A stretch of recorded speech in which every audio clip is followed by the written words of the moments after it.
Good afternoon, everybody. Welcome to First and Ted. This is Aaron from 49ers First Takes. I'm Ted from Ted Talks Ball, coming to you every Wednesday. Today, a Victory Wednesday. Well, not really, but sure kind of did feel like it after the goings-on of the weekend. Aaron, how are you doing today? I'm pretty good. Not as good as I think we all could be after the news that we got today. I don't know if you want me to share it or. Yeah, feel free, or I can, however you'd like to. So, for all of us who know the 49er community, it's huge, it's vast, it's gigantic, right?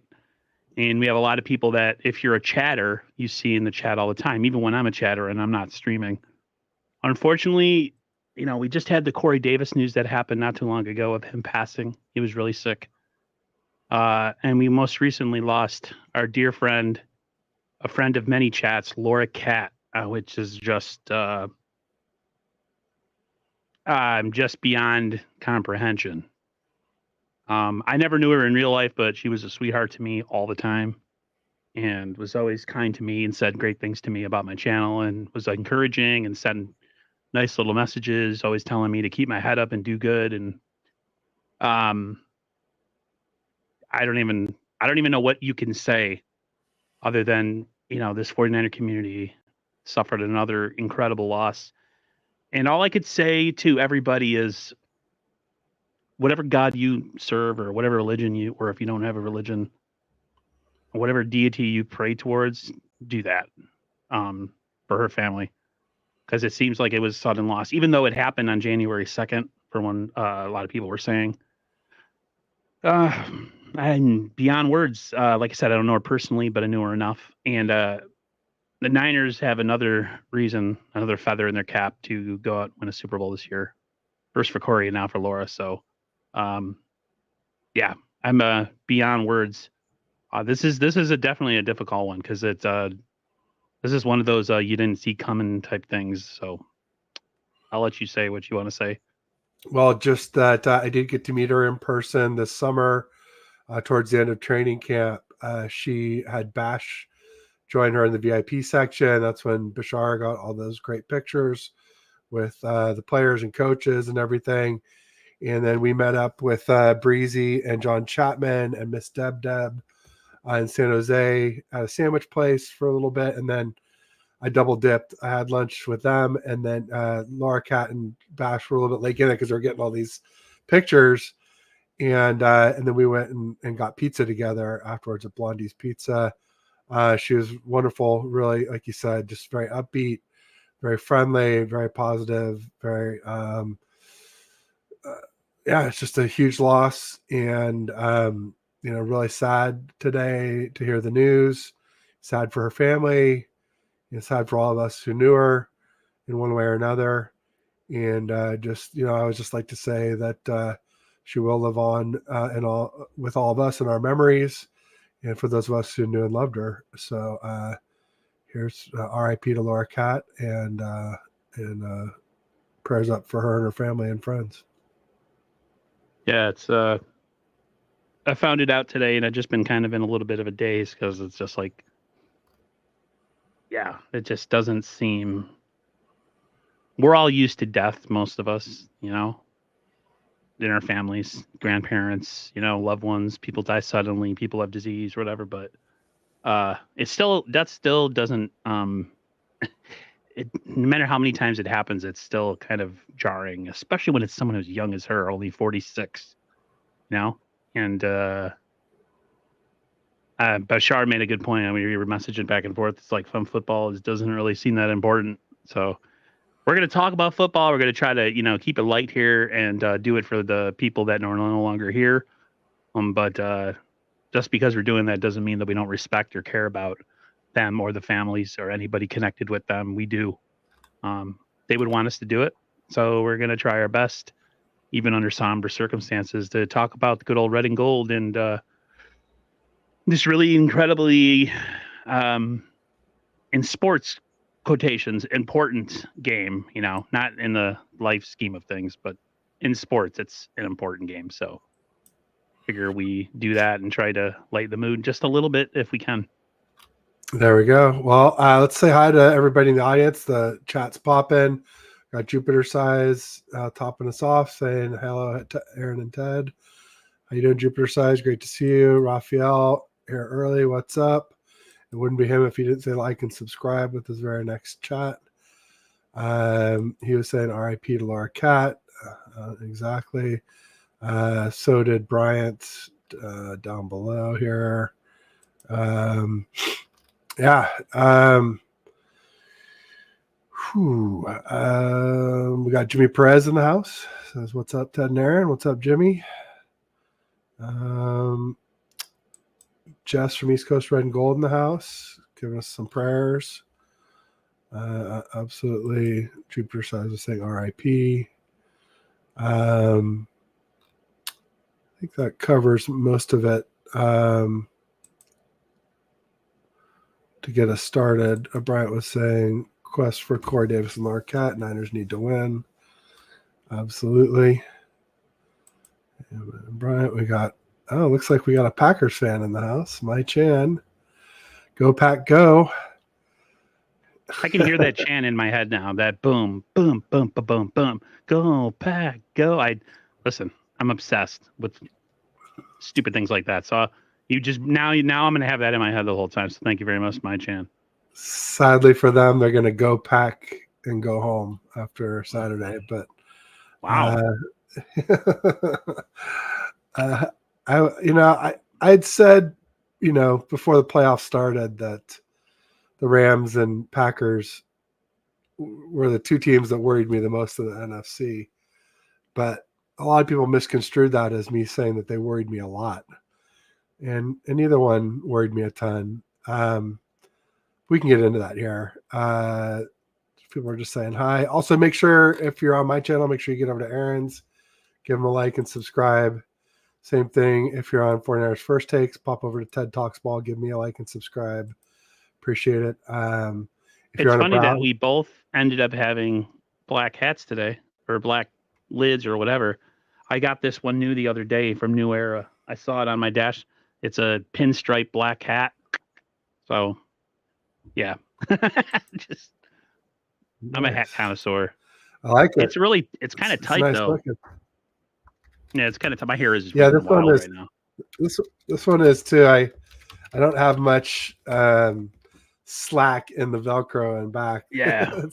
It's in the house. Oh, me and you definitely have good sized melons. So yeah, no doubt. I actually have a new one on the way. I saw I saw one that I couldn't pass up. It says it's kind of like my one that says Niner Faithful. It's black, and it says the Purdy Niners. I might say Brock above. I might say Brock Purdy Niners, but mostly it says Purdy and then number 9 ERS. So nice. That should be arriving soon. Maybe for next week, assuming that we're still in this thing.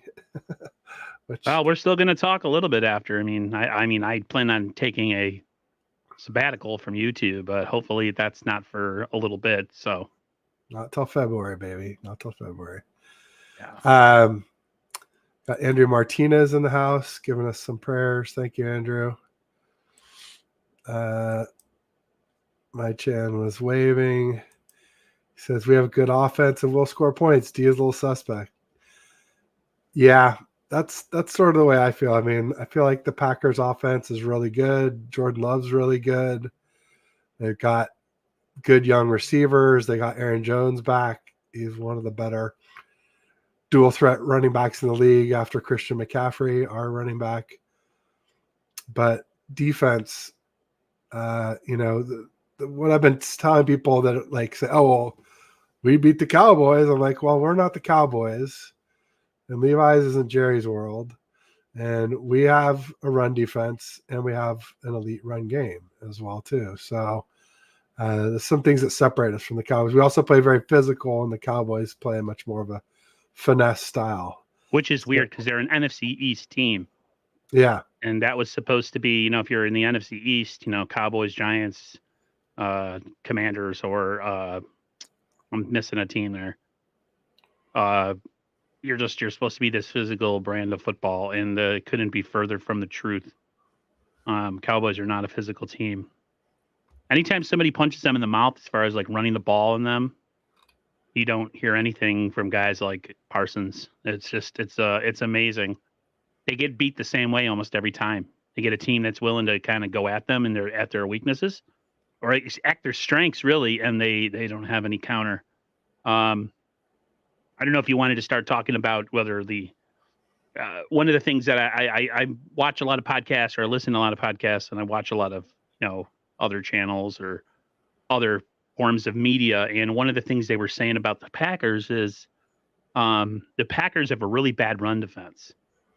Leroy Butler was on KNBR, and for the life of him couldn't understand, with the Packers having such a bad run defense, why the Cowboys threw the ball 60 times. 60. 6-0 on a team that can't stop the run. So if I'm the Niners, I'm not coming out passing. I'm coming out running. You want to help a guy like Brock kind of ease his way into a game. You give Christian McCaffrey the ball, and you give him the ball a lot, and mix in some Elijah Mitchell in there too. Like, there's no reason that we have to sling the ball around. I mean, Brock can do it if it's necessary, but like, throwing the ball leads to turnovers usually, even for good quarterbacks. So, to me, this really comes down to, Ted, is that the 49ers need to play their brand of football. Don't be taken out of it by the moment or how big the game is. I don't think the Niners will come in unprepared, is what I'm saying. Like, if anything, the Niners are going to be really prepared. They may be over prepared. And so I don't want to say I'm insanely confident, because the last time it was against the Ravens, and we got our ass kicked. So I'm just going to say that I have a good feeling about the game. I do think it will be competitive. I do think it would be close early on, but I think the Niners will find a way to kind of separate themselves. If they want to be known as the best team in the NFL, they have to. This is a 7th seed. We're the 1 seed. We got to show our dominance. Yeah, Cowboys now have the dubious distinction of being the first team to lose to a 7 seed in the new expanded format in the NFL. We don't want to be the second team to do it. That's for sure. Right. Especially since we've never lost a playoff game at Levi's. I posted that today. And all these people go, "Oh, that's not true. What about the Giants?" I'm like, that was Candlestick. Granted, it's just 4-0 there, but we are 4-0 at Levi's. So Team Collie in the house says, "What's up with the radio host wanting 49ers players injured?" First it was Dallas radio host. Now it's Green Bay's radio host. Shaking my head. Yeah, the Dallas guys were talking about injuring CMC. I think it was Mark Chmura was talking about injuring. Out of all people, right? Yeah. Mark Chmura, a guy who tried to get it on with a teenager. Yeah. Back in his playing days, which is essentially ended his career. So you got a pedo. I don't care if there's no statute of limitations on being a pedo. I'm sorry. Talking about wanting to go out and taking a 15-yard penalty to go out and injure Brock Purdy. If you're that worried about your team's chances, I understand. But to go out and say you're going to put a bounty on a player, and that, they try to do that back in the day to other players too, then that's a sad realization that, straight up, you can't beat somebody. So let's go out and injure. And trust me, that does happen. If you can't beat them, hurt them. Yeah, I always say. Or the other one is, if you can't beat them, cheat them. But yeah, that's the can't beat them, injure them. In fact, I saw that today where Randy Moss was talking about how he gave some money to the wide receiver Edelman because he was underpaid. And I was like, oh, cheating again. I guess that's not technically cheating, but it just seemed sort of like it to me. Bebop in the house. Bebop Jones coming to us from Bethlehem, PA. What up, Bebop? A lot of sad folks out his way. Steelers lost to the Bills. The Eagles obviously lost to the Bucks. I gave the Steelers a lot of credit. They had a tough season. Yeah. Their quarterback, they have a quarterback situation that they got to figure out. Yeah, Kenny Smallhands Pickett may not be the answer. Mason I don't think Rudolph he is. played better. Mason Rudolph looks like if you look at him kind of slanted, he looks a little bit like Freddie Mercury with the helmet on. Like every time they showed him, I was like thinking like another one bites dust. There you go. Another one bites dust. That's what I was thinking. It was just going through my head. Love me some Queen, one of the greatest rock bands of all time for sure. Kenny 49er Colt says, who are our top 10 offensive players? Everybody but Burford? Yeah, everybody but Spencer Burford. I think he meant if we can do like 10 like, you know, I think he meant across the NFL. Yeah, I would rather have Feliciano in at right guard. Yeah, me too.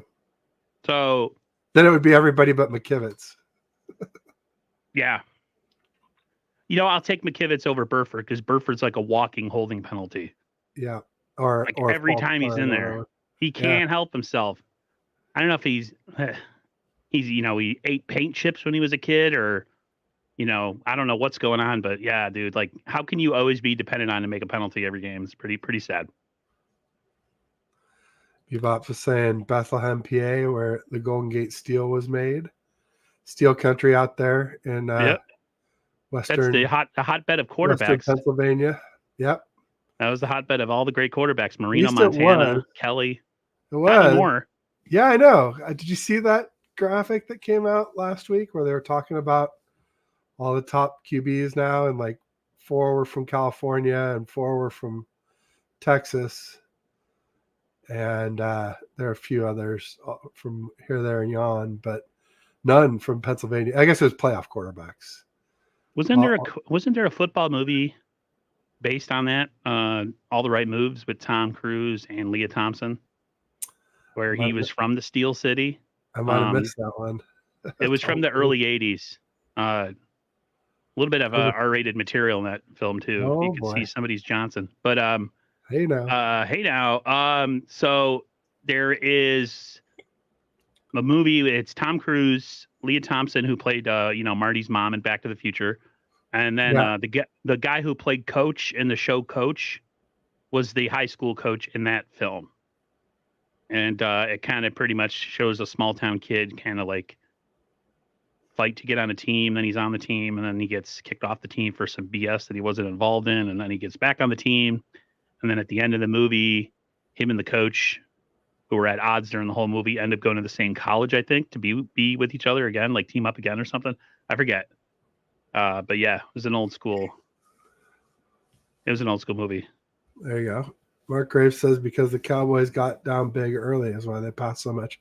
There's some truth to that. There's also some truth to, I think Pollard regressed this year.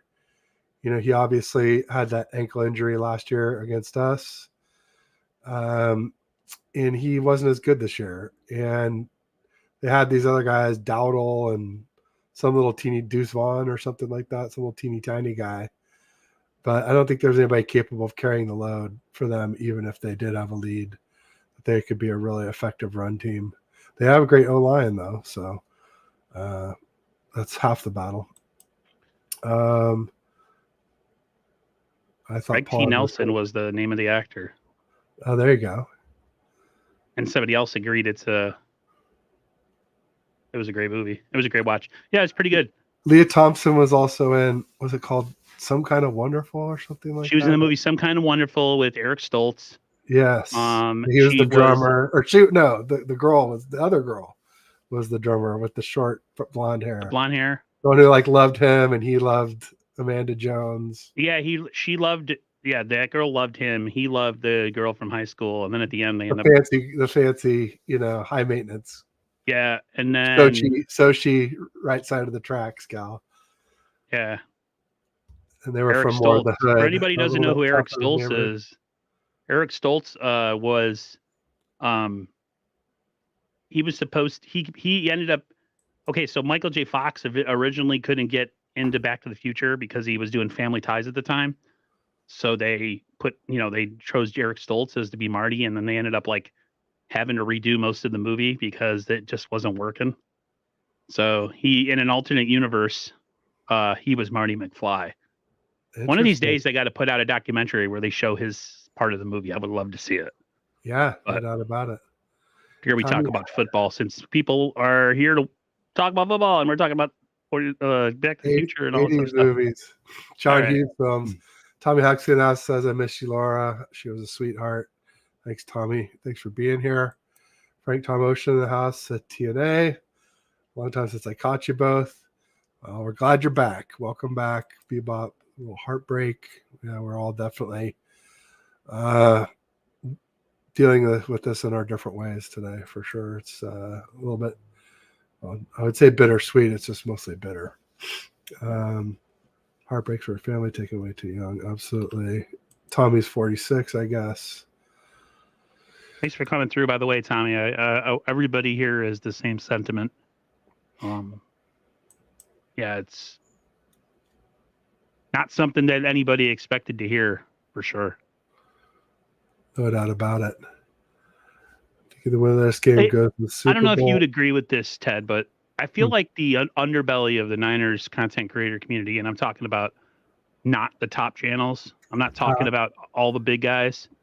I feel like us normal channels that don't have some connection to television or radio or, whatever, former athlete, we get kind of close to like our stream people that are internet all the time, who spend all their time free in a lot of people's chats. And I think one of the reasons why things hit a lot of people hard is because they're in the chat all the time, and you get to know people and you get to talk to people, and then sometimes maybe you meet them in real life. Whereas if you go to certain other channels, they only put up top chats. If you pay money, they'll put your comment up on screen. It's a business. It's just like boom, boom, boom. Whereas the other channels, you don't have that kind of option. So you kind of get to talk to everybody. And I think that's one of the reasons it hits kind of hard. Yeah, I mean, we're much more interactive with our audience, and so we get to know people a lot better, even if we haven't met in real life. Right. It's just it feels like we have, and sometimes people hop on with us. Corey always joined my channel and was like, hey, Aaron, what's up? All the time since Jump. He was one of the people from Jump, just like Brian Colt, Dave McNiner. They were in my chat 4 years ago when I started. So, you know what I mean? Like, and since I'm not I might have a lot of numbers as far as subs, but like I said, I'm not a live stream channel. I'm a news channel. So you get to know people. And eventually sometimes you end up streaming with them on a weekly basis. Like me, David, Ty, and Ty was a commenter too in the comments at one point. So interesting. Yeah, no doubt about it. Bebop correcting me. He's actually Northeast PA, not Western, like I said. So he's about 4 hours away from me, I think. I'm about. Go ahead. He's about 4 hours away from me, 3 hours away from me. You guys from are about to be New York, inundated with Chiefs fans up there. Yeah. We'll get to all that here in just a minute. See here. I want to go back to my Chan. He was saying, I'm thinking the winner of this game goes to the Super Bowl. Lions, Bucks don't scare me. I'll tell you, the Lions scare me a little bit. Not so much as a team, but with this dirty play. They've taken out 2 tight ends ACLs in the last handful of games with Hawkinson and now Higbee. And I posted up during the game that I thought they were headhunting. They went after Puka helmet to helmet, Kyron helmet to helmet, Stafford helmet to helmet. They took out Higbee's ACL. And then on the last play, not the last, but one of the last plays of the game where Puka was held, they went for his head on that play too. And I'm just like, I hate seeing that. I hate people trying to injure players. I don't like the Green Bay media talking about it. I like it even less seeing Lions players actually doing it. And But no, I could see the winner of this game going to the Super Bowl for sure. I mean, I think we will if we win, and I think we will win. I think personally, Niner fans, a lot of us need to stop talking as if something's a sure thing. Just like we have to talk like we shouldn't be overly scared, but at the same time, like I'm seeing a lot of like, oh, it doesn't matter who it is. It's regardless, we're gonna go there. It's like you still got to play these games, man. Like it's just nothing's matter of fact. You're one big injury away from, as we saw in the championship game last year. We were pretty much full steam, right? We were pretty much good to go in that game. Yeah. And then Brock Purdy gets his elbow blown out by a hit to the arm, and we're done. We're done. So let's relax. Depending on what side of the conversation you're on, if you're on the, we're not good enough to beat the Giant or the Packers, I would chill out on that and don't come into this with this cocky attitude, because I don't think the players are. I think this team is very much they stand on business, as they like to say. They're ready. I think this Niners team is ready. I would be surprised if they came out flat. Yeah, I would be surprised too. And I think offensively, it's kind of a wash. I think Green Bay has a really good offense. I just think defensively, we have the advantage. As you mentioned, the Packers' run defense is a little suspect. Also, Akash and our marathon posted up that the Packers' defense is 27 DVOA defending the middle of the field. Yep, they have a really hard time defending the middle of the field. So, like, that's where the Niners like to throw the ball anyways, right? We're a middle of the field type of throwing to the tight end or throwing to Debo or throwing to Ayuk over the middle. Or somebody matched up on a linebacker that gets split out into the One slot. thing that we have to remember, Juwan Jennings is going to be back. Yes. I don't think people realize how important he is to the offense. Yes. His size, his blocking. His range, his blocking, everything. I'm glad he's back. People are like, well, Ray isn't that good. Ray's a lot better than anybody else we've had back there all season. Did you see that picture that was posted? It's Debo, Ayuk, Juwan Jennings, and a couple other people, and Purdy, and they're all like kind of doing like a, like what up kind of pose. I thought it was sweet. That is nice. Yeah, I'm pretty sure I saw it. Yeah. I don't know that I saved it, but yeah, no. It's interesting. And Tommy's asking if oh yeah. I think you should always be a little nervous. I'm always nervous for football games. Everybody knows how negative I am. Well, I mean, I think there's a few things, Armstead's foot, Moody's foot, Dre's Achilles. Those are all clear things to keep an eye on. But overall, I'm pretty confident. I feel like we should be able to run the ball. I feel like we said, we should be able to throw it over the middle. Kyle's great at getting linebackers exposed on skill players out in the slot and then running over the middle and taking advantage of them. So I could see us doing quite a bit of that. One thing I will say, and as I forget my thought, this Niners defense really down the stretch hasn't played its best ball. They haven't been the same defense this year as they've been in the past. You couldn't say that they were elite. You could say they were really good at times, but to say that they've been elite this year, like in the past, is definitely not the case for whatever reason. I feel like Armstead being back helps not only in the run game, but in the pass rush game, because he might not be a guy that gets a lot of sacks, but he causes a lot of havoc in the interior. And I think if the Niners defense comes out and plays championship level defense that they really haven't played probably the back half of this season, then yeah, this game will go according to script. I give the Packers a ton of credit offensively. I think their young quarterback, he had to have his chance to shine. But this also is a team that lost to the New York Giants this year. Okay, they had 8 losses, and then they ended up making a run. I think they hadn't finished the season 9-8. So like, two things could be true. They could be very dangerous, and they could be a team that has nothing to lose, but they also, they have some flaws that can be exploited, and Niners just have to do their job. That's one of the most famous lines from Bill Belichick, where he says, "Do your job." If you do your job, I think they'll be fine. If the Niners come out and start dicking around and trying to be cute or thinking they're going to throw the ball from jump and play, blitzing suddenly, like everything that they haven't done all year, I think that they have a shot of losing. But we'll see. I think the Niners are as healthy as they've been all year, and then it's these players know that these opportunities are running out. This window's closing. It might not close completely, but this is as wide open as it's going to be this year with all the players we have. I mean, I think we're pretty loaded. I mean, we lost Clellan Ferrell, but we still got, Chase Young, and we still have, we even have the young Robert Beal who could make an impact in this playoffs. Who knows? So I'm not counting the Packers out. I don't think the Niners will either. But I think at the end of the day, if things play out according to the way they're supposed to, I think the Niners win. Do I think that they win in a blowout? No.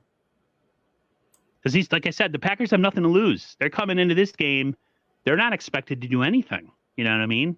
They don't have a bunch of all-pro and Pro Bowl players. They're essentially like a team that's super inexperienced who comes into this game like they don't know what to do. They're not coming in here with a bunch of playoff experience. They have no pressure on them. The Niners have all the pressure. So that's the dangerous part, I think. There you go. Yeah, no doubt. They're playing with house money. If we win, we were supposed to win. If they win, it's one of the larger chokes. That would be the huge choke. It would probably be the choke of the year. Yeah. I mean, it's tough to say because Packers O is so hot, but and if their D can just step up, then and another thing to keep an eye on is the weather. There have been forecasts for rain, but the last day and a half, it's cleared up, at least on my phone. If you were listening to Murph and Marcus this morning on KNBR, there was a whole segment on the show where they were talking about, depending on who you are, everybody's weather forecast was different. Sometimes on the same app, and it didn't make any sense. There was one that would say I think it was in the morning yesterday. It was rain, and like by the afternoon yesterday, it had switched. There's a 50-50 one. There's one that says it's completely going to be, rain free. Yeah, so that's interesting. I don't know. What's the weather like in California this time of year? Because it's been really cold up here. I mean, cold is like 50s here. And we had a little rain last night, a little rain Friday. It looks like there's some Sunday, but as of right now, Saturday is. Yeah, but it always worries you when you got rain on both sides that, the Friday might slip into Saturday or the Sunday might bump up to Saturday or whatever. But it's 17 degrees out right now. No, we don't have that. That's up at Tahoe. We would have that here, and even then, it would be more like at night than during the daytime. During the daytime, it's like 30 to 40 degrees during the day most of the time in the winter here, unless it's a storm. I have a uncle and aunt who live in Mission Viejo, California, and I always see snow in their pictures a lot of times. So is Mission Viejo north? Mission Viejo is Southern California. It's Southern Cal and it's colder? Yeah. Well, any day it can be chillier. But yeah, Mission Viejo, it's like, I don't know. I think it's like part of LA or San Diego at the farthest. But here, let me look it up real quick. It won't say your name, but we have somebody from Laguna Beach is part of Orange County. We have somebody from Twitter here saying Robert Beal has looked great when he's played. D Winters has also looked good too. Excited for those two. Hey, if you're on Twitter, man, come over to YouTube. Come over to the YouTube channel. Because I have to just call you Twitter guy because it doesn't say your name. Yeah, it doesn't say your name. But if you don't have a YouTube account, I get it. That's also okay. If you don't have a But YouTube make one. Make one. account. Yeah, and watch both channels. My chin, minus 30 degrees Fahrenheit here with wind chill overnight. Like, wow. That's chilly, no doubt. Kind of like what we saw for the Kansas City Chiefs and Miami Dolphins, the Tua Tagovailoas. Yeah, I thought that was pretty funny that they showed the booth with Taylor Swift and all those people, and it was like iced over on the outside, and I was like, damn. I was thinking to myself, like, damn, it couldn't have frozen it just a little bit more, so we didn't have to see her face on screen. You could see her; it's like she was peeking through the ice. I think that must have been early in the game because later in the game they showed her like. Oh, they were doing all this dance and stuff. Yeah. People, I want people to realize these Kansas City Chiefs are not a team to be slept on, man. Not with that defense. Not with that, and Patrick Mahomes. And I guess Rashee Rice has started to emerge. As a complement to Travis Kelce, which is what they kind of need, right? They need at least someone to take some of the load off of. There you go. So they'll head right over. There you go. Colin Man. Mr. I don't have a name guy. I don't know. It really just says ... next to your name. Yeah, colon. There you go. Yeah, absolutely. Yep, totally, Kim. Niners had to play clean football. No turnovers, and limit penalties. Oh, here we go. That's quick. Well, welcome. What up, Twitter guy? Niners fan, what's up? Thank you for coming through. Appreciate it. Usually when we say that, people don't come over. They're usually like, no, I'm not. I'm good. Like the Instagram people, I always put in capital letters, join us on YouTube. Nobody joins us on YouTube. I know. I even say like copy and paste this link into your web browser. Like spell it out. Because my niece was like, I don't understand what I'm supposed to do with this. And like she's web savvy. So I was like, oh man. If the younger generation can't figure it out, then there's no chance. Kim said it best. Like Niners have to play clean football. Yeah. Brock, not that I'm worried about Brock, but Brock can throw some interceptions at times. So like I said, the Niners need to. Kyle Shanahan just has to. I feel like when you're in a playoff tournament, you have to do the things that got you there. You do not reinvent the wheel. You do the things that got you there. What does the Niners do best? Run the football with Christian McCaffrey. And we have an advantage in every team we play because we have Christian McCaffrey as running back. I don't think people realize how much of a cheat code this man actually is. Pass game, run game, he does it all. The Niners have so many interchangeable guys. Debo being healthy, a lot of people. We're like, oh, when Brock didn't have Debo. Yeah, because Debo's freaking an amazing player. Well, it wasn't just Debo. It was also Trent Williams, and CMC was dinged up. Yeah. And then some guy posted on my timeline, he's like, no team that's ever lost to Kirk Cousins has ever won the Super Bowl that season. And I'm like, here we go, pulling stuff out of our ass. Well, by the way, Purdy was concussed when he threw those 2 interceptions. So I don't think that's really a fair judge. Yeah, he got his head bonked right off the turf. Not to mention, like we said, Debo and Trent Williams were both out, and CMC was playing hurt. Not exactly our best effort in that game. Moody missed a field goal too. So yeah, Niners fan. I changed my name because I was at war in the Packers video. I had my real name on there. I didn't want people knowing it was me. Don't worry, homie. Like, you're safe here. Your secret's safe with us. You're like Lois Lane and Superman. Your secret's safe with me. So hopefully Purdy doesn't throw a pick. I honestly don't expect the 2 Packers. I think have not won a game in which Love throws 1 pick. So, obviously this weekend went about as well as it could for us. Yeah. Cowboys lost. Eagles lost. Rams lost. It's funny you say that because I said to myself, yes, the Eagles are playing really, really bad, but they still have a really talented team. That's what I told myself. I didn't realize how broken they are, though, mentally. Yeah. They look like they just didn't want – they were in off-season mode in that game against the Bucs.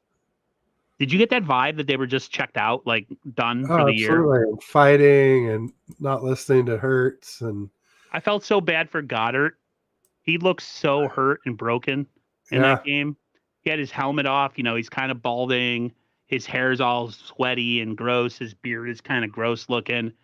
And he just looked like a guy that just wants to go home, take a long shower, shave his head clean off, and come back in 6 months. Ah, Jupiter, why do you do this to me? She said she just ordered Papa John's. I pizza, don't have it pizza. up here. I missed the garlic sauce. Ah, That's kind of like my kryptonite. But in it, instead of it being a kryptonite as a weakness that like hurts me, it's like it makes me feel way better. So no doubt. Yeah, McNiner, we talked about that a little earlier in the show. I mean, I think it's just going to fire the 49ers up, yeah, just put that like on the it did bulletin against the board that they want to Cowboys. hurt your quarterback. Yeah, just like last year against the Cowboys. I think we're the more physical team, so don't poke the bear, would be what I would say. But they did. They poked it. And there's this Ike Packers guy who's just posting the most ridiculous stuff. Is he And there's related to just Ike Turner? so much bulletin board material, just like so many juicy receipts. I can't wait to serve them up after the game. Just saying ridiculous things like, oh, well, if you make Purdy throw deep, he'll throw interceptions. It's like he led the league in deep ball completion percentage. He led the, air yards. I mean, it's like they're not even, they're just going off these narratives and not watching any film. Not really paying attention to what's really happening in these games. So Speaking of people who don't watch football, yeah, I saw a really stupid comment the other day. Bashar showed it to me. So during the Cowboys game, Skip Bayless tweeted, put in Trey Lance, right? And you have 49er fans talking about his time is about to come. And now he's going to become this great star in Dallas. Like they're still talking about Trey Lance somehow becoming the savior of the Cowboys and that his time is coming. Like, come on, people, let it go.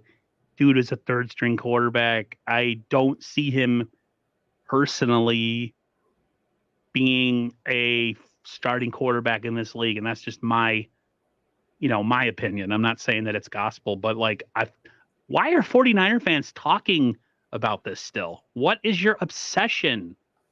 Is there an ulterior motive why you just every time Brock has a bad game, you're like, "Well, see, that's why we should have kept Trey Lance. He wouldn't have thrown 4 picks in a game." Really? not me. As soon as he became a Cowboy, I stopped rooting for him.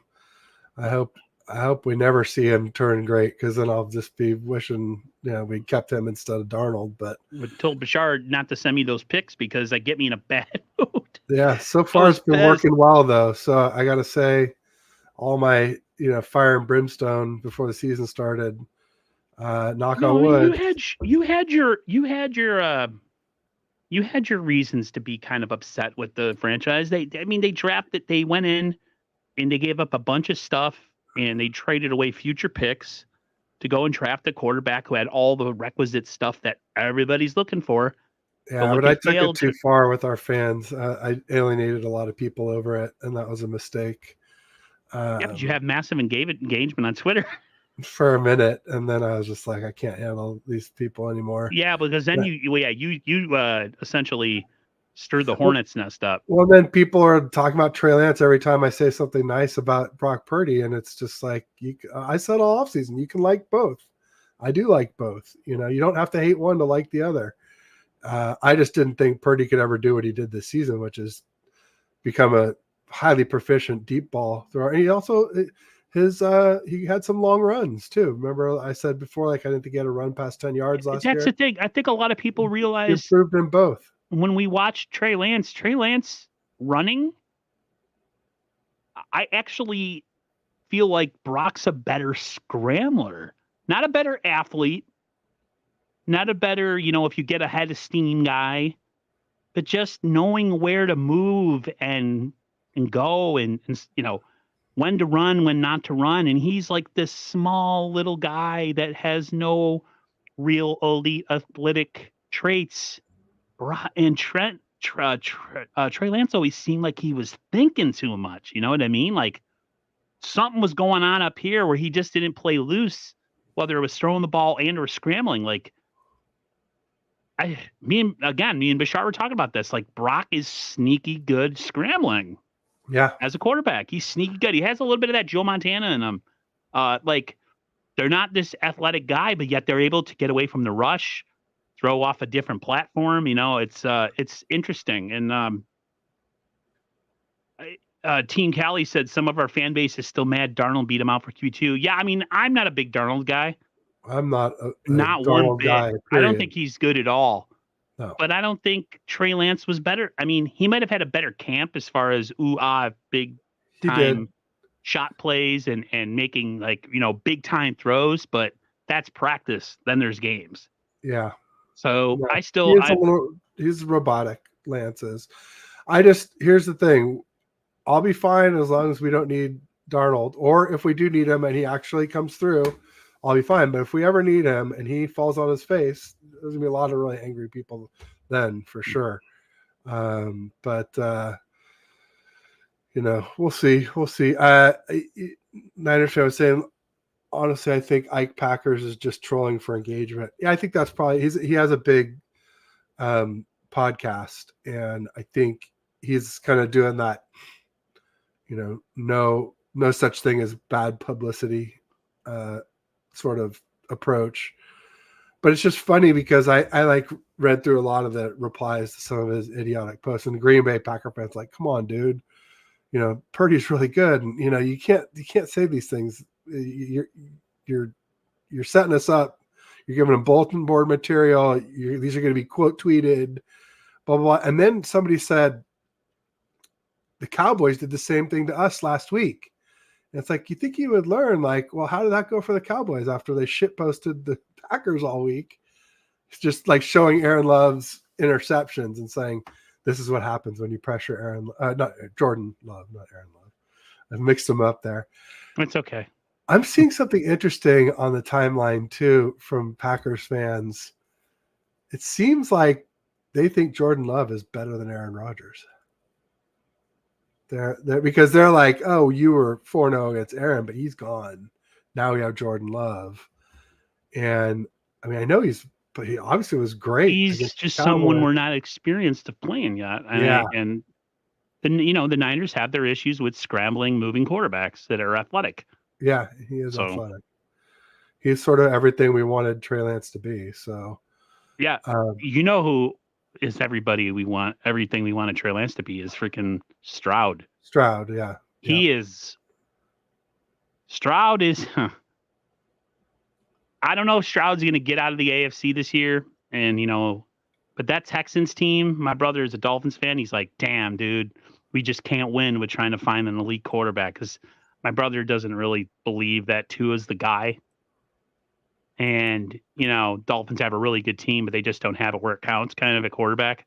You know, and they have some guys on the team that they need to get rid of because they're always injured, like, you know, the Armstead, the tackle, and, you know, the cornerback and whatever. And he's just like, damn. Once again, he goes, we miss out. And, like, I think he's going to be a future star, Stroud. Oh, I think he already is. I think he and Love are both legit QBs. Love has just taken a long time. Yeah. And I don't think he's reached his ceiling. I still think he has a lot to learn. I mean, he's not till he has more elite weapons around him. Unless these guys are just really super underrated. I have a feeling there's a lot of room for growth with Jordan Love too. Yeah. Red Jet Shell in the house. What's up, Red Jet? Hey, Red Jet. How you doing, my friend? She's not on Twitter. She may not have heard about Laura Cat. We got the news that Laura Cat passed away. We got the news today. It happened on the 2nd of January. But just so you know, if we're a little somber, heavy-hearted, that's why. She was a great person and a great supporter of a lot of different channels. Definitely for Aaron and myself and Bash and a bunch of others. Yeah, she did know.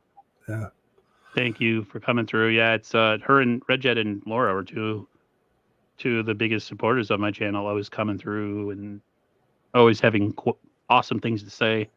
It's about not even just about the Niners, but to me, about me personally, that I will always be, it always means a lot to me. And that it sucks that we're not going to get to see Laura. I had my reasons why, I thought maybe she took a break from social media for whatever reason. And then to hear that it happened like 2 weeks ago and we are just finding out about it now is just kind of just kick in the stomach, It is, no doubt about it. Laura and Tori, 100%. Yeah, no, it's been a rough month for sure in Niners content creation. Bryant says season of love ends at Levi's. I think so. Oh, she knows. Okay, good. I just wanted to make sure since you're not on Twitter X. Yeah, there we go. You're not missing anything on Twitter, by the way. It's just as toxic as everybody tells you. If I didn't have a YouTube channel, I would have bounced. I still might bounce. Speaking of toxic, I saw the Rams fans talking about how toxic the Detroit Lions fans have been since their victory. I'm even seeing them on my timeline coming through talking about how they're going to beat us at Levi's. I'm like, go beat the Bucks. Handle that. Then come to Levi's and tell us how good you are. But if there's one a franchise or fan base that should not be talking, it's the frickin' Detroit Lions. The only history you guys have of any worth is Barry Sanders. That's it. You haven't won a playoff game since 1991. I was 11 years old. I'm 44. I think that was the only one, too. I think that was the only one. The only one, too. In franchise history, please do not come at me with that trash. Ever. Do not come at me with that. People could say, oh, the Niners are VHS champs. Yeah, but we're still in, we're in contention every year, and it's just a matter of time before we knock through that glass, the glass ceiling, and grab the brass ring. So, like, your team is not their season ends in December, I'll take the Niners season ending in like January and maybe February. Yeah, I got into an argument with the Seattle Seahawks fan about 10 years ago, talking about all your successes in the past. And I said to him, bro, at least we have a past. Yeah. I was like, what do you have? I said, you got a stadium that all of a sudden everybody calls it the 12th man, only because you have some good players now that nobody cared about or talked about in the past ever. And they're like, well, that's not true. We had this other stadium. And they're like, nobody knows about that history because nobody cared. The Kingdom. Yeah. And after all that with Seattle, how many chips did they get? One. With that great team and that Legion of Boom, they only got one Super Bowl. So that's what I was telling the Packers fans who said we haven't won a Super Bowl in forever. And I was like, well, at least we didn't have 16 years of Favre and 14 years of Hall of Fame Favre, Hall of Fame Rodgers, and only end up with 2 rings out of 30 years of elite quarterback play. The Niners in a 12-year span with Montana and Young from 82 to 95. Okay, 13. 5 Super Bowl championships. Yeah. 5. Yes, they haven't won since 94-95 season.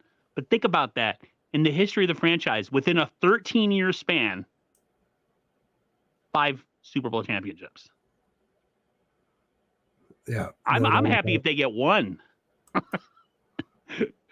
Just give me 1 before I turn 50, because I know once I get to a certain age, I'm going to be so broken up with all my freaking injuries and stuff that I won't know what's going on. I'll probably be taking the painkillers all the time. So give me a championship, people. There you go. Bryant, give me a little smile. I like Twitter, but I like kickers. So yes, you do. It's a good one, Bryant. I hope that kicker doesn't ever need to kick a game-winning field goal. They were playing the Robbie Gould kick against the Packers on KNBR. They were putting some sound up before and I was just like, oh man, I miss Robbie Gould right now. No doubt. Niners fan said so proud of D'Amico, rooting for him against Baltimore. Have you made your picks for this weekend, Aaron? Nope. I went with all the front runners, all the favorites.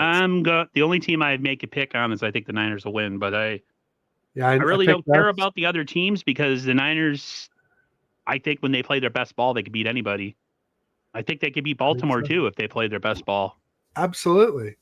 Especially when you think about tip balls get intercepted about 3% of the time, and somehow they got 3 against Brock. I mean, that's I think if we played them 10 times, I think we beat them 7 times out of 10. We just have an issue beating a team that is coached by Harbaugh, brother John. For some reason, they get beat by like teams that shouldn't beat them yet, but we go. I don't know what it is, man. Yeah, you're right though. That was a really freaky game. Like 2 of those interceptions were tips. No, 3 of them really. If you think, or 2. Listen, me think. 1, the guy had it and he didn't catch it and tipped up in the air was picked.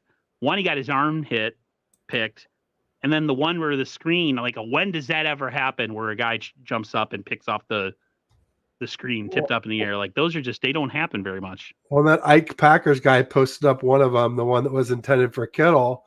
I'm like, yeah, just ignore the fact that was a DPI where the guy came right through Kittle's back to deflect the ball that got intercepted. So, I mean, it should have been DPI. So, there's a lot of reasons why, and to be fair, earlier in the season, I was saying that Purdy had 4 interceptable balls and none picked.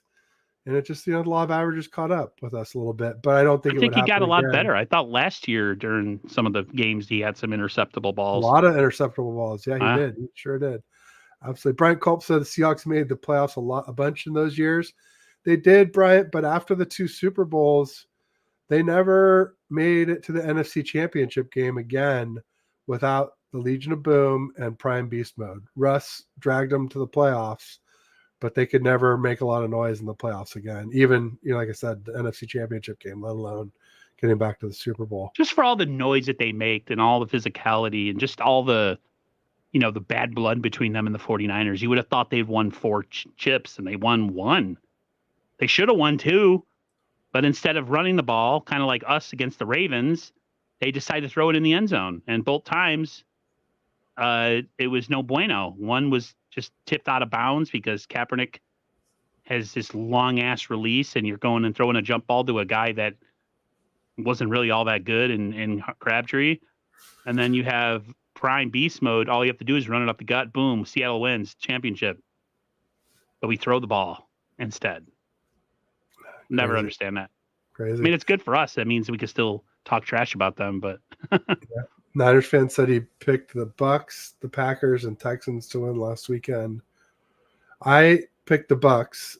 I did not pick I picked the Cowboys. I picked the Browns. I picked the Lions to win last week, and I was right. The Chiefs. I picked the Bills. Basically, I picked the Rams. I picked the Rams because I thought Laporta was going to be out. And then that day, I was on Brian Culp's channel in his chat. And I said, I should probably fix that pick because the news was Laporta was going to play. And I didn't. And I was stupid. If he's my X factor of why I picked the Rams to win and him playing, I should have picked the Lions. But nonetheless, it's not like I had money on it anyway. So what's the difference? But right. I do like to be right, even if there's no money involved. There's a pride thing and just, that whole thing. So Steve-O's Supremo in the house said only 1 QB left in the playoffs that wasn't a first round pick. Who's that? I don't know. McNiner, perfect. Wild card weekend. I hope you're picking us this weekend, David. For real, I was so surprised Laporta play. I thought he'd torn his ACL. Yeah, I just didn't think he'd be back for the first playoff. I'm a big Laporta fan because I think the Niners should have drafted him. He had a touchdown. I mean, that was arguably the difference in the game. So, and he just, everything else he does besides the scoring. My brother's like, why would you have drafted him? You have Kittle. I was like, because you always got to look to the future, bro. Yeah. You have to look Kittle's always hurt. Although I was surprised that he was the first tight end picked in the draft. I thought he would be second or third tight end from like the mock drafts I was watching and stuff. A lot of 49er fans, like, especially, they're like, why would you draft? You should. The Niners of the 80s were always drafting to replace guys. Yeah. They would get rid of them 2 years early sometimes, and guys would be pissed. That's how you stay winning. Which reminds me, somebody was talking about Belichick, and they were saying, "Oh, he was pioneered the better to let him go a year early than he didn't. A year late." Like, no, that was Walsh. That was Walsh. Belichick, yeah. But I mean, just ask Jerry, just ask Joe, just ask Ronnie Lott, Roger Craig. Like, we let go of some great players. And Ronnie was still playing pretty well in 91. Yeah, well, they let him go. Jerry played for like another decade, man. Jerry Rice put up 1,000 probably 5 or 6 times after that. So that was pretty crazy. Yep. Getting rid of that, losing after that championship game, and we lost. That was sad. Like that 91 championship game, 1990 season, Montana gets knocked out by Leonard Marshall. That was a pretty depressing era of 49 football because I was never a Steve Young guy. I mean, he won the Super Bowl and I was happy for him, but as a player, as a person, I think Steve Young's an awesome dude. As a player, I just was a Montana fan, and I'll always be a Montana fan as a player. I just think he was better than Steve. Steve was more athletic, but Steve took a long time before he became ready to play quarterback. And a lot of people, you have people out there that are straight up Steve Young fans that think Montana was doo-doo cheese, and I'm just like, you're out of your freaking tree. No. So, no, Montana was a winner. Young, was faster and bigger arm, but he was a bigger guy. He's not height-wise, but just in muscularity. Montana was kind of a skinny little wimp, but yeah, he was much more athletic. Steve Young was. Got Mariah in the house. Hello, my friend. Thank you for coming through. What's up, Mariah? We got a guy named Dick Cheese in the chat. I don't know about that. He wants a shout out. I got to do it. From Singapore. Nice. Welcome, Dick Cheese. From Singapore, the one, the only Dick Cheese. There you go. There you go. It's a shout out. It's a good one. Wrestling. That's when you don't shower for a while after like a game of basketball. Oh, jeez. Yeah. We're going downhill fast, folks. Yep. Not with that name. Sorry. I had to go there. We did it. You guys open up the window. I'm gonna jump through it. So with the name like Dick Cheese, I mean, come on, man. Yes, it's Portuguese. Oh, Dick Cheese is Portuguese, but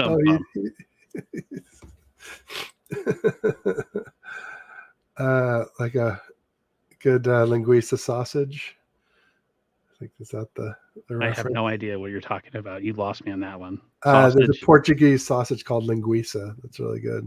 Oh, I thought it was called Dick Cheese from the way you made it sound. Hey, I got Bryant fold. He says Ted's a good guy. I like it. It's working. Let me know what I owe you, Bryant. Check is in the mail.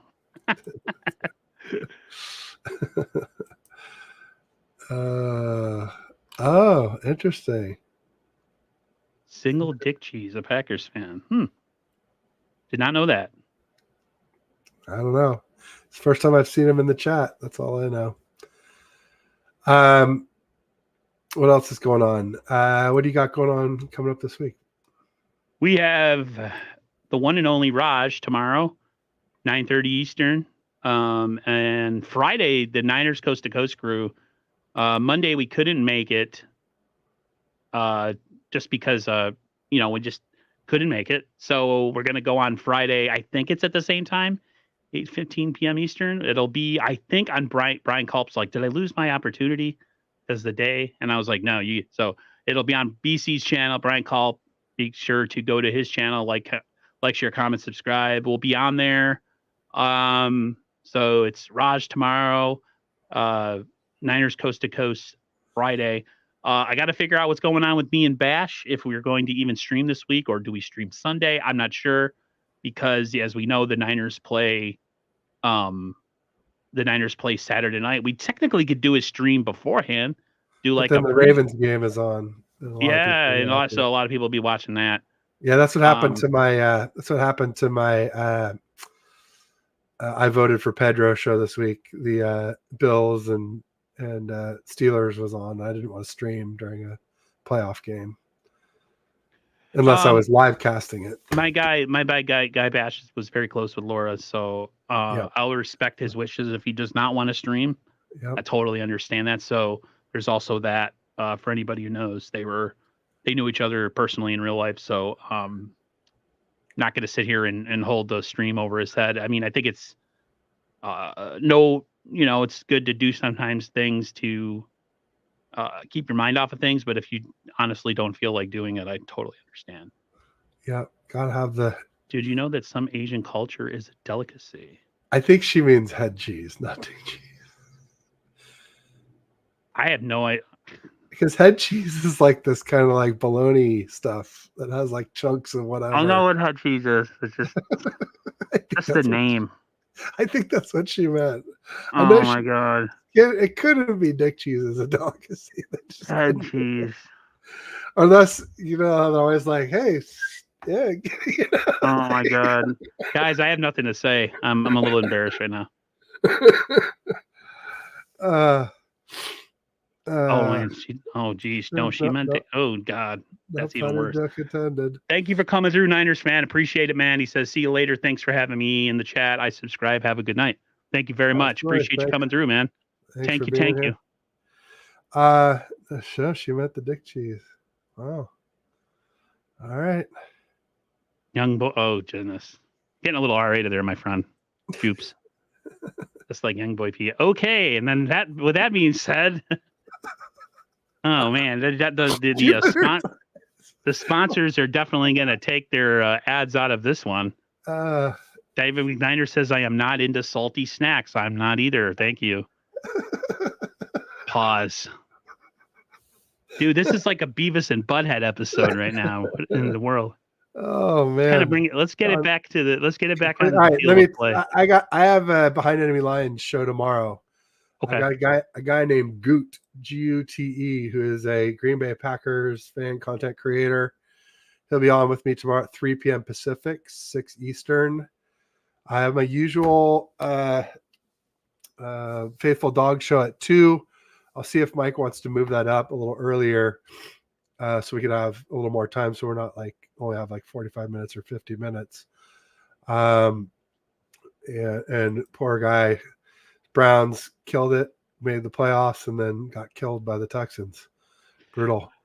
I'm definitely trying to work on something with the UK faithful, or UK 49er fans. I love their show. It's like so chill. They're 5 hours ahead of us, and it's they do their shows on specific time and days because of them being in the UK. So we have to I'm seeing the word turn. We have to find a way to get that happening. But yeah. Gets turned into a jellyfish. Oh, Grassi will raid a bunch of Niner fans at half if anybody's streaming. Yeah, I definitely won't be streaming during the game though. I can't. I'm too mental during games. I get really pissed. You know what happens with me a lot? I tend to sometimes I watch the game on mute because I get so emotional. I don't want to hear the announcer say anything about. I'll tell you who I don't want to hear is freaking Greg Olson. I cannot stand that guy. He hates the Niners, and that's who we got this week. You know who I don't like listening to? Chris Collinsworth. Oh, that too. He hates the Niners too. Yeah, he hates the Niners because they stole 2 championships from him, and he's still mad about it. Yeah, he'll never let that go. DC says Paul Hope is a legend. Absolutely, he's a legend in these YouTube streets. I just think they're really nice guys, to be honest with you. The amount of respect they give me, and I'm nobody. This is all. I'm all about. I know Brian Culp is all about respect too. Like when people give you respect without you having to ask them. And they just are very respectful. Like it's just it's easy to reciprocate. So yeah, those Paul Hope and crew, I'm gonna try to do something. Who knows? Maybe if we make it to the Super Bowl, the 2 weeks leading up to, I'll have a stream every day. I'll do a stream a day, to get us ready. I'll do like they do with the media. You'll have nothing the first week, and then the week leading up to the Super Bowl, you have a stream. I'd have a stream every single day. So Monday through Friday. There you go. Because usually I don't stream on Tuesdays, but I could do like a Tuesday at 3 p.m., because it'll be 8 a.m. over there. But And I'm working on another Packers content creator for Friday. We were talking about Friday morning, so he's just getting clearance from his wife. So we'll see. Once I lock that down, I'll get the word out to everybody. I wonder what that's like, to just having to like ask the missus, can I do a stream? Well, it's interesting. He was saying he's going to Kuwait next week, so I'm guessing he must be in like oil and gas or something. Whoa. Would be my guess. Stay I don't safe, know. my I'll man. find out more if we ever get it going. But anything else you want to talk about? Just like I said, I mean, I'm picking all the favored teams: Niners, Ravens, Lions. I'm picking the upset. And the Bills. I'm taking the Bills. I knew you. I'm picking the upset with the Ravens. I think it's going to be C.J. Stroud and the Texans that are going to win in Baltimore. I think Baltimore is about to drop the 1 seed again. Wow. Yep. Wow. Did you see that Mark Andrews is back? Yeah, doesn't matter. They have to play against a young upstart quarterback. Okay. All right. I could be wrong, guys. I'm probably going Remember, to be. that was in the friendly confines of whatever the hell they call the Houston NRG Stadium or whatever. Yeah. Yeah. Well, it's a little different than M&T Bank in the middle of winter in Baltimore. And that defense, that Ravens. Well, I guess the Browns D was good, but they don't travel. They're like a Jekyll and Hyde defense, So they had the best yards allowed, but they weren't that great with like interceptions or scoring. And if you remember when we played the Ravens, we were moving the ball. We were just committing turnovers. Like the Niners were going up. Remember at the beginning of the game, we went right down the field and scored. With Debo. No, or we went right down the field and then we threw the pick. We throw into Kittle and everything. So like, I mean, they're not a bad. The Ravens scare me, to be honest with you. I don't want to play them in the Super Bowl. That's why I'm picking. That's why I'm picking the Texans to win. I see. You're picking with your heart. I'm picking with my heart and not with my head. My head. Your melon. Pause. Steve-O, everybody's saying, rest in peace to our friend Laura Cat. I'm having a hard time putting into words that I have to keep remembering that. Like, it's ridiculous that she's gone. It's tragic. Man. I don't usually get emotional with people I don't really know, but I've been more speechless today than anything. It's just a reoccurring thought to like so random, Yeah. Yeah. It's sad that it took us a while to find out, because me and Bashar were saying how she had been gone off of social media for a while and we hoped everything was okay, but none of us thought what we got. So there you go. Team Kelly says I have Houston for the win too. There's got to be an upset this week. Somebody has to upset somebody. Not us. I know, that's what I was thinking when I picked all four. Well, if anything, I think the Bucks could upset the Lions. Because Baker's playing well, their defense is playing well. Just Mike Evans not drop so many passes. I mean, God, can you believe all the drops they had against the Eagles? I thought that was insane, and they still won the game with all those drops. He played really well yesterday or the other day. I'm shocked, My Chan. No way. No, he's been super cool. There have been some really delusional freaking Packers fans on the timeline, and My Chan's been pretty chill. I mean, he said he admitted some weaknesses. He expects it to be a good game, or hopes it'll be a good game. As you know, I think it could be. I think the Packers could upset us. I'm not gonna say it's impossible, like some people are, or that we'll blow them out. I don't think No, I that'll mean, be I've the thought case. about it. It's ran through my head. I have a hard time. I have a hard time. I just have a hard time thinking the Niners are going to come in unprepared and flat. They might come in a little rusty.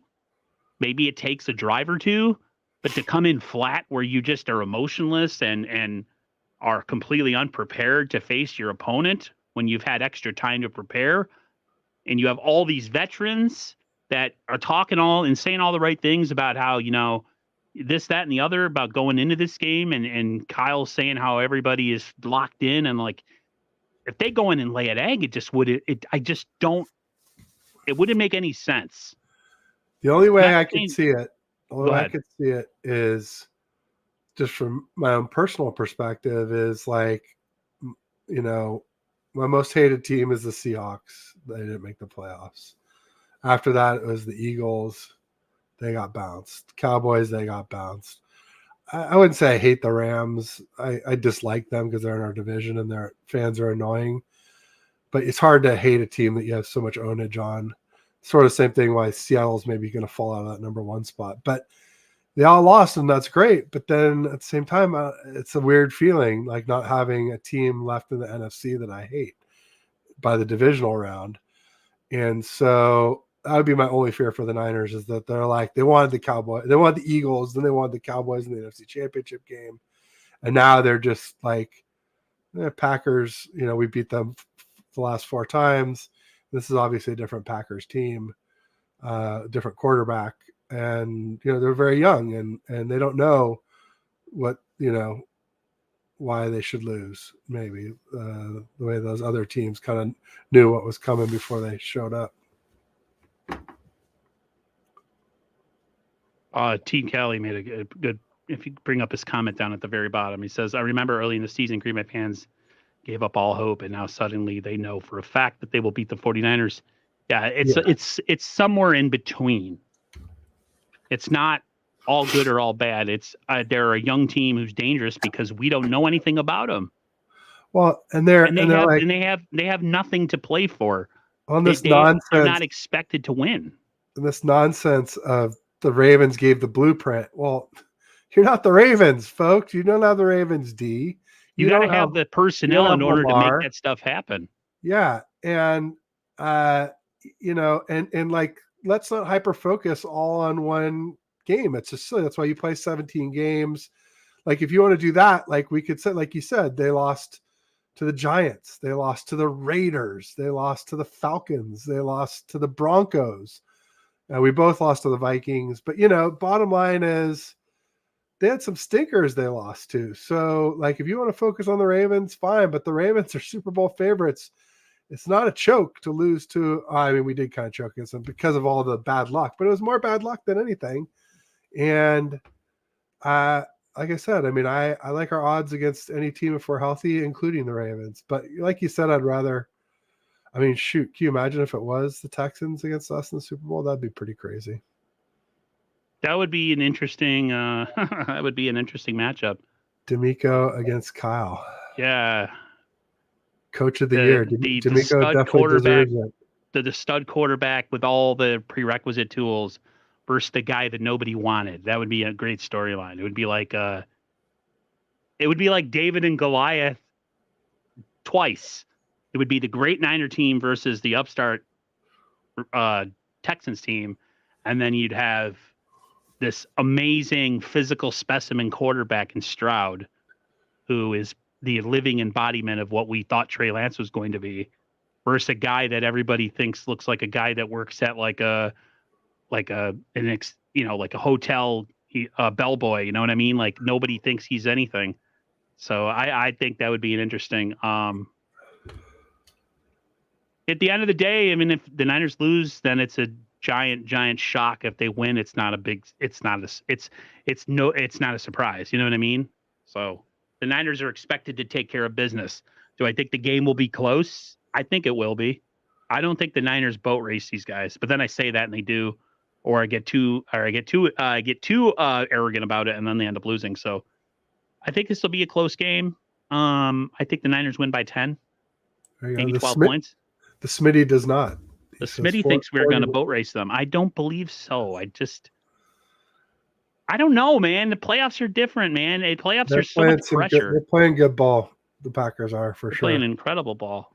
That's why I don't feel like it would be like one of the biggest chokes of all time. Yeah, the 7 seed part versus the 1 seed, I get, but if you look at their last 10 games, Brock Purdy has like a 113 passer rating, and Jordan Love has a 111. It's like they've been pretty similar. And to Jordan Love's credit, he clearly does not have the same weapons group that we do. So I think this happens when you have a lot of time between games. As you start to overanalyze everything, and you start to overthink, and you start to panic, and you start to think that, maybe we're not all that good and we have all these flaws. And then the game happens and things go according to script. And you're like, oh, okay, that's right. I'm super confident again. Like it seems to happen. Like it happens with me, because I'm a negative Nancy when it comes to the Niners. I'm always like, oh, I don't know. And maybe this guy's going to play good and we won't be able to cover him. And I don't know, maybe Brock's going to have a bad game. And then like all the positive happens. And I'm just like, why am I? And then I get confident again. And it's a cycle. So I think the Niners are going to win. They have too many good players, man. There's too much experience on this team. If they were to lay an egg, I mean, that would be all-time upset, 49er upset. It might not be in the annals of the NFL, but it's in the annals of this team. That is the 87 49ers all over again, Ted. There you go. The 87 49ers, if everybody knows, they were the top team in the NFC. Home field advantage throughout the playoffs. And they got beaten in the divisional round by the Vikings. Montana had a horrible game. The defense sucked. They couldn't stop, forget his name. I don't know if it was like Anthony Carter or something, like a receiver from the Vikings. And Montana got benched in that game for Steve Young. It was that bad. So it can happen, but it just, if the Niners have any stuff early that goes on in this game, I feel like they'll find a way to kind of overcome. But man, I don't know. We'll see. Yeah, no, all he does is catch touchdowns. Chris Carter was his name. No, this was before Chris Carter got there. Oh. This was the 87 season. I don't think he was still... Chris Carter was drafted by the Eagles. Oh. Yeah, I forgot that part. Yeah. My chance says I'm not sure there's a more balanced team in the NFL than the Niners. Right. Especially now that we have Armstead back and Dre Greenlaw looks like he's back. It's going to be tough to beat us for sure. But any given Sunday, and hopefully the bulletin board material gets us fired up so we don't come out with a slow start.